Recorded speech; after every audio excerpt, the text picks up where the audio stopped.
அனைவருக்கும் வணக்கம். மகர ராசிக்காரர்களுக்கு ராசியின் அதிபதியான சனியின் நட்பு கிரகமாக இருக்கக்கூடிய சுக்கிரன் உச்சம், சூரியன் மற்றும் சந்திரனின் உச்சம் என 3 கிரக நிலைகள் உச்சத்தில் இருக்கக்கூடிய இந்த வேளையில் 10/4/2024 முதல் மகர ராசிக்காரர்களுக்கு அடுத்த 7 நாட்களுக்குள் நல்ல செய்தி நிச்சயமாக கிடைக்கும் நேரமாக எந்தெந்த விஷயங்கள் அமைகின்றன என்று பார்க்கும்போது, மிக வலுவாக 3ஆம் இடமான வெற்றிக்கு உரித்தான இடத்தில் சுக்கிரன் உச்சம் பெற்று சஞ்சரிக்கிறார். சூரியன் 4ஆம் இடமான சுகஸ்தானத்தில் குருவுடன் இணைந்து உச்சம் பெறுகிறார். 5ஆம் இடமாகிய பஞ்சமஸ்தானத்தில் 11 முதல் 13ஆம் தேதி வரை சந்திரன் உச்சம் பெற்றிருப்பது மகர ராசிக்காரர்களுக்கு மாற்றத்திற்கு அடித்தளமிடக்கூடிய வகையில் அமைகிறது. நவகிரகங்களின் அமைப்பு எப்படி உள்ளது என்று பார்க்கும்போது, சுக்கிரன், சூரியன், சந்திரன் ஆகிய 3 கிரகநிலைகள் உச்சத்தில் சஞ்சரிக்கக்கூடிய இந்த வாரத்தில் 10 முதல் அடுத்த 7 நாட்கள் வரை ஏப்ரல் மாதத்தில் நிகழக்கூடிய கிரகங்களின் உச்சம் என்பது பல்வேறு வகையில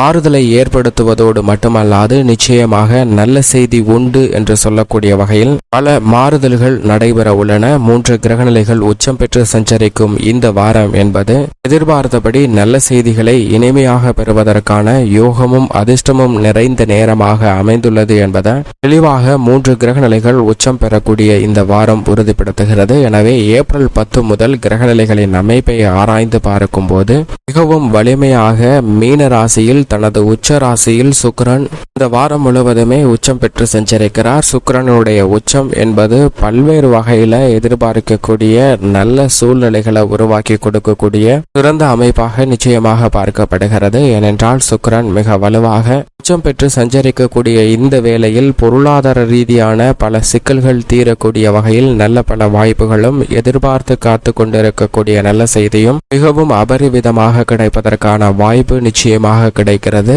பொதுவாகவே அரசியல் மற்றும் கலைத்துறையின் நாயகனாக பார்க்கக்கூடிய சுக்கிரன் உச்சம் பெற்று சஞ்சரிக்கக்கூடிய இந்த வேலை என்பது எதிர்பார்த்தபடியே மக்கள் மத்தியில் செல்வாக்கும் பெயர் புகழ் நிறைந்து கிடைப்பதற்கான வாய்ப்பு இந்த 2 துறைகளிலும் மிகவும் பிரகாசமாக உள்ளது என்பதை உச்சம் பெற்று சஞ்சரிக்கக்கூடிய சுக்கிரன் உறுதிப்படுத்துகிறாருங்க. எதிர்பார்க்கக்கூடிய நல்ல செய்தி மிகவும் அற்புதமாக கிடைப்பதற்கான வாய்ப்பு உண்டு. அது மட்டுமல்லாது சந்திரன் இந்த வாரத்தில் மீனம், மேஷம் மற்றும் ரிஷபம், மிதுனம் ஆகிய ராசிகளில் சஞ்சரிக்க போகிறார். மேலும் குறிப்பாக 12ஆம் தேதியிலிருந்து 13ஆம் தேதி வரை தனது உச்ச ராசியான ரிஷப ராசியில் சந்திரன் உச்சம் பெற்று சஞ்சரிக்கிறாருங்க. சந்திரனுடைய உச்சம் என்பது எடுத்த காரியங்கள் அனைத்தையும் சிறப்பாக செய்வதற்கான வாய்ப்பை நிச்சயமாக உறுதிப்படுத்துகிறது.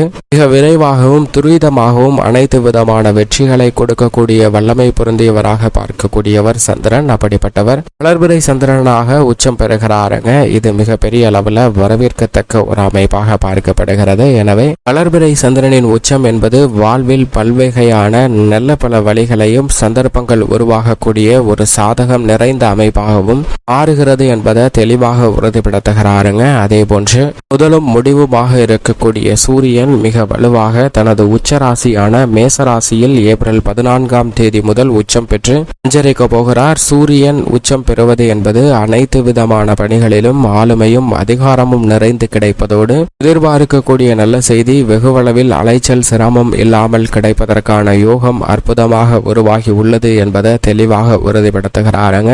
இப்படி 3 கிரகநிலைகள் உச்சம் பெற்று சஞ்சரிக்கக்கூடிய இந்த வாரத்தில் பல அற்புதமான நன்மைகள் உண்டு. அதிலும் குறிப்பாக சுகாதிபதியாக மனித வாழ்வுல செல்வ செழிப்பை அள்ளி கொடுக்கக்கூடிய சுக்கிரனும், ஆளுமை அதிகாரத்தை நிறைந்து கொடுக்கக்கூடிய சூரியனும், மனோகாரகனாக இருக்கக்கூடிய சந்திரனும் அனைத்தையும் சரியான முறையில கணைத்து செயல்படுவதற்கான யோகத்தை ஏற்படுத்தி கொடுக்கிறார். இப்படி 3 தனித்திறமை பெற்ற கிரகநிலைகள் உச்சம் பெற்று சஞ்சரிக்கக்கூடிய இந்த வாரம் என்பது நீங்கள் நீண்ட நாட்களாக எதிர்பார்க்கக்கூடிய நல்ல செய்தி மிகவும் அற்புதமாக அனைத்து விதமான பணிகளிலும் கிடைக்கிறது என்பதை தெளிவாக உறுதிப்படுத்துகின்றன. மற்ற கிரகநிலைகளின் அமைப்பையும் ஆராய்ந்து பார்க்கும் போது முழு சுபகிரகமான குரு தனது நட்பு ராசியாக இருக்கக்கூடிய செவ்வாயின் ஆட்சி வீடான மேசராசியில் வலுவாக சஞ்சரிக்கிறார். மிக விரைவில் குரு ரிஷபராசிக்குள் நுழைய இருக்கிறாருங்க. எனவே இந்த இறுதி நேரத்தில் நல்ல பலன்களை நிச்சயமாக அள்ளி கொடுப்பார். ஏனென்றால் அது நட்பு கிரகத்தின் வீட்டில் சஞ்சரிக்கக்கூடிய இந்த வேளையில் மிக கடைசி காலகட்டத்தில் இருக்கக்கூடிய இந்த தருணத்தில் 99% மேல் கடந்து விட்டதால்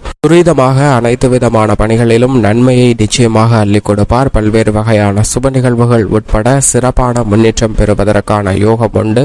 மனக்கவலை தீரக்கூடிய வகையில் நல்ல மாறுதலை மிக வலுவாக ஏற்படுத்தி கொடுப்பார். சனி மிக வலுவாக தனது ஆட்சி வீடாக பார்க்கக்கூடிய கும்பராசியில் ஆட்சி பலம் பெற்று சஞ்சரிக்கிறாருங்க. அவர் ஆட்சி பலம் பெற்றிருப்பது தொழில்துறை வியாபார துறையில் நிறைந்த நன்மையும் முன்னேற்றமும் கிடைப்பதற்கான யோகம் உண்டு. கும்பராசியில் குடமாய் நன்மைகளை கொடுக்கக்கூடிய அளவிற்கு வல்லமை பெருந்திய ஒரு ஆற்றல் மிக்க அமைப்பில் சஞ்சரிக்கிறார் சனி. இது நிச்சயமாக வரவேற்கத்தக்க ஒரு அமைப்பாக பார்க்கப்படுகிறது. முரண்பாடான கிரக சேர்க்கை என்றாலும் கூட அவருடன் செவ்வாய் இணைந்திருப்பதால் சில அதிரடியான மாற்றங்களை சந்திப்பதற்கான வாய்ப்பு உண்டு. இருந்தாலும் செவ்வாய் தனது சஞ்சார தூரத்தில் 50% மேல் கடந்து விட்டதால் இனி வரக்கூடிய தருணங்கள்ல சனி மற்றும் செவ்வாயின் இணைவால் பெரிய அளவிற்கு சிரமம் இல்லை. நல்ல மாறுதலை சந்திப்பதற்கான யோகம் நிச்சயமாக உருவாகியுள்ளது என்பதை தெளிவாக உறுதிப்படுத்துகிறார். நிழல் கிரகமாக இருக்கக்கூடிய ராகு மிக வலுவாக மீன ராசியிலும் மோட்சக்காரகரான கேது கன்னி ராசியிலும் சஞ்சரிக்கின்றன.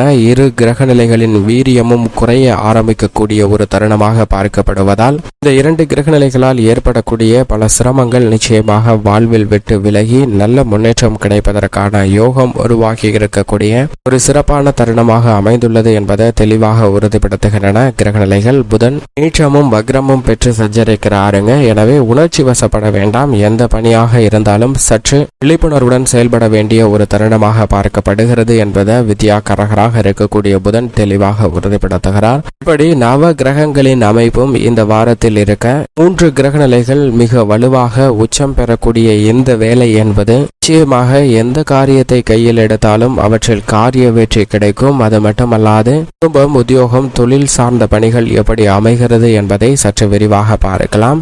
மகர ராசிக்காரர்களை பொறுத்தவரைக்கும் குரு மிக வலுவாக சுகஸ்தானத்தில் வீற்றிருக்கக்கூடிய இந்த வேளையில் மிக வலுவாக பஞ்சமஸ்தானத்தில் நுழைய போகிறாருங்க. எனவே அதற்கு முன்னதாக சுகஸ்தானத்தில் சூரியனுடன் இணைந்து உச்சம் பெறக்கூடிய இந்த வேளையில் அதிரடியான பல நன்மைகளையும் முன்னேற்றத்தையும் நிறைந்து பெறுவதற்கான அதிர்ஷ்ட யோக வாய்ப்புகள் மகர ராசிக்காரர்களுக்கு மிகவும் சிறப்பாக கிடைக்கக்கூடிய ஒரு இனிமையான தருணமாக அமைந்துள்ளது என்பதை தெளிவாக உறுதிப்படுத்துகிறாருங்க. முதலும் முடிவுமாக இருக்கக்கூடிய சூரியன் உச்சம் பெற்று சுகஸ்தானத்தை வலுப்படுத்துவதால் பல்வேறு வகையான சுப நிகழ்வுகள் இந்த தருணத்தில் சிறப்பாக நடைபெறும். பாதியில் நின்று போன பணிகள் அனைத்தையும் மிக சிறப்பான முறையில் செய்து முடிப்பதற்கான அதிர்ஷ்ட யோக வாய்ப்புகள் மகர ராசிக்காரர்களுக்கு மிகவும் சிறப்பாக கிடைக்கிறது. எதை செய்தாலும் அவற்றை சிந்தித்து சரியான முறையில் கையாளுவதற்கான யோகமும் திட்டமிட்டபடி அனைத்திலும் இருக்கக்கூடிய சிரமங்களும் விலகுவதற்கான வாய்ப்பு மிகவும் அபரிவிதமாக உண்டு. அது மட்டுமல்லாது தைரியஸ்தானம், வெற்றிஸ்தானம் என்று சொல்லக்கூடிய 3இல் சுக்கிரன் உச்சம் பெற்றிருக்கக்கூடிய இந்த வேளையில் பல்வேறு வகையில நன்மைகள் உங்களை தேடி வரும். புதிய வாய்ப்புகள் மிகவும் சிறப்பாக கிடைக்கக்கூடிய ஒரு தருணமாக பார்க்கப்படுகிறது. நிழல் கிரகமாக உள்ள ராகு 3ஆம் இடத்தை வலுப்படுத்தக்கூடிய வேளையில் கேது 9ஆம் இடத்தில் அமர்ந்திருப்பதால் கற்பனையான பயங்கள், எதிர்மறையான அச்சம் போன்றவை நீங்கி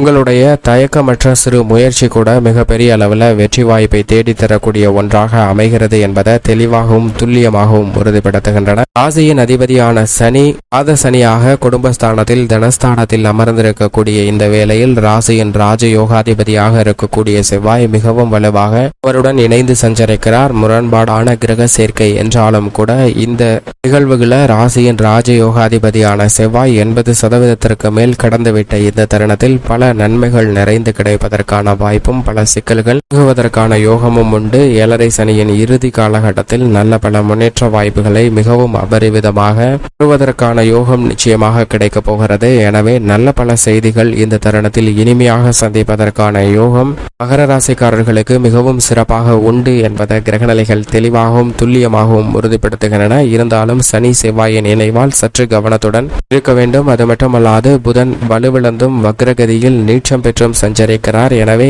இந்த தருணத்தில் எடுத்தோம் கவர்த்தோம் என்று எந்தவிதமான பணிகளையும் நிச்சயமாக செய்யக்கூடாது.